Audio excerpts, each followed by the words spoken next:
Bienvenue sur le comptoir de l'IA du 20 mai, du premier site d'information sur l'IA, à savoir ia-info.fr. Cette semaine, on assiste à un véritable tournant. C'est une bascule historique pour l'écosystème mondial de l'intelligence artificielle.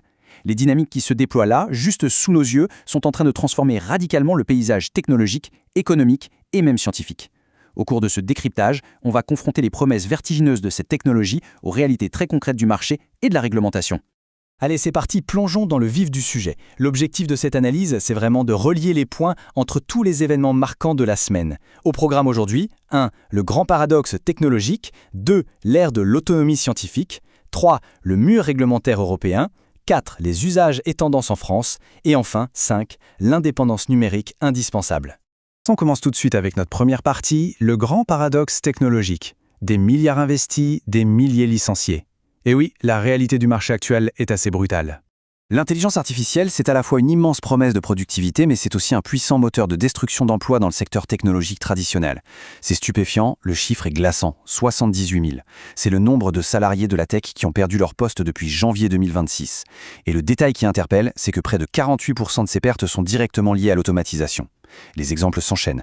Meta a déclenché une vague de 8 000 licenciements, ce qui impacte 14 000 positions au total si on compte les postes vacants supprimés.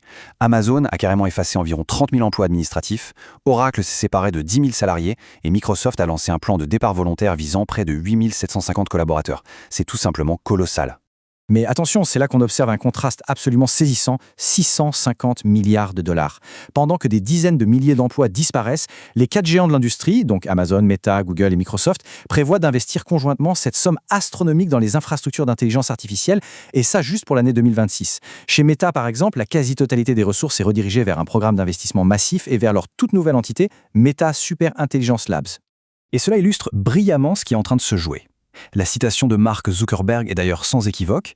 Des projets qui auparavant nécessitaient de grosses équipes sont maintenant menés à bien par une seule personne de grand talent. Ce que les rapports impartiaux nous montrent, c'est que ces entreprises continuent d'afficher des revenus délirants, à l'image des 200 milliards de dollars de Meta en 2025. Du coup, ces licenciements ne sont absolument pas le signe d'une fragilité financière. Pas du tout. C'est plutôt une réallocation stratégique extrêmement agressive vers les outils génératifs et les infrastructures de demain. Ce qui nous amène à notre deuxième partie, l'ère de l'autonomie scientifique, quand l'intelligence artificielle débat avec l'intelligence artificielle. Car la frontière entre un simple outil informatique et un acteur complètement autonome est en train de s'effacer à une vitesse folle. L'exemple le plus fascinant en ce moment, c'est Agent for Science. C'est une plateforme créée par l'Université de Chicago, opérationnelle depuis avril 2026, qui héberge plus de 150 agents informatiques. Et c'est là que ça devient incroyable. Ces agents utilisent des modèles de langage comme ceux derrière ChatGPT, Claude ou Gemini pour publier, débattre et critiquer de véritables travaux scientifiques, de manière totalement autonome.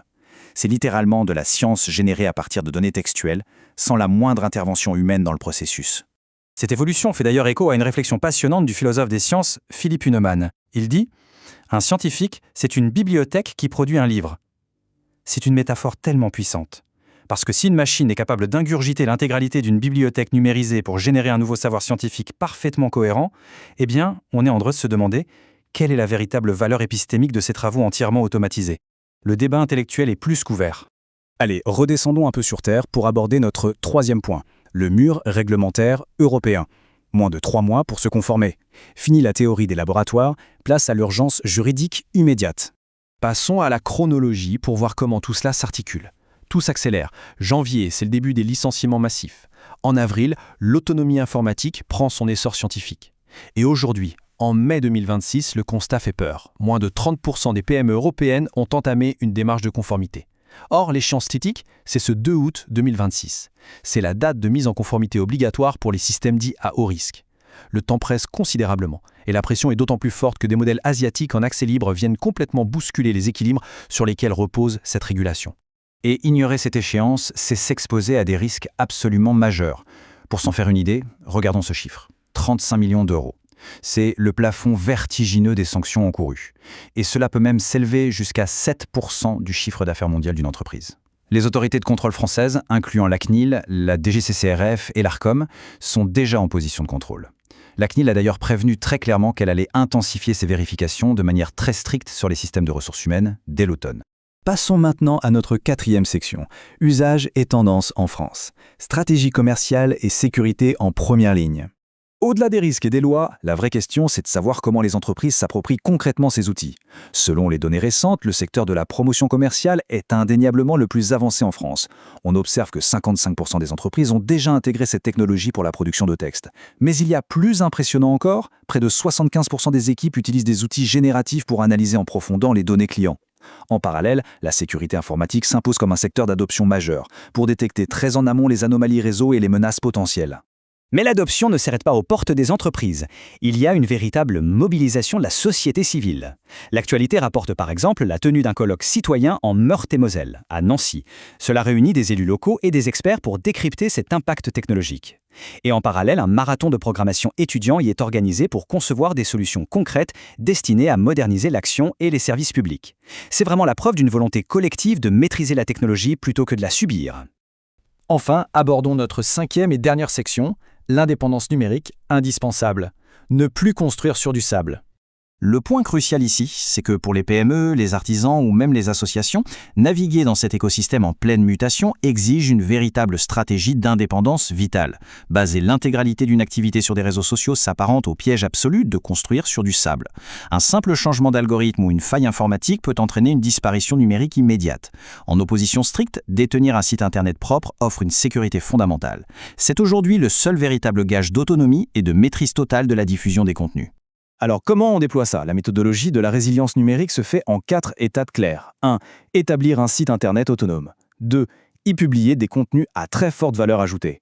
3. Y associer un référencement naturel rigoureux. Et 4. Analyser systématiquement les retombées. Les sources du jour mentionnent d'ailleurs qu'une stratégie de contenu brouillonnante dégrade rapidement la crédibilité d'une organisation.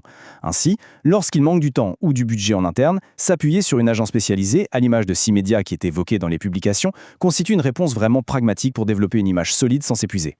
Pour clôturer ce décryptage, il convient de méditer sur une question très profonde. L'économie créera-t-elle assez d'opportunités face aux destructions en cours? C'est le véritable défi vertigineux qui accompagne le développement fulgurant de ces technologies. Le grand paradoxe de l'innovation est plus fort que jamais. Retrouvez toute l'actualité autour de l'intelligence artificielle sur le portail ia-info.fr.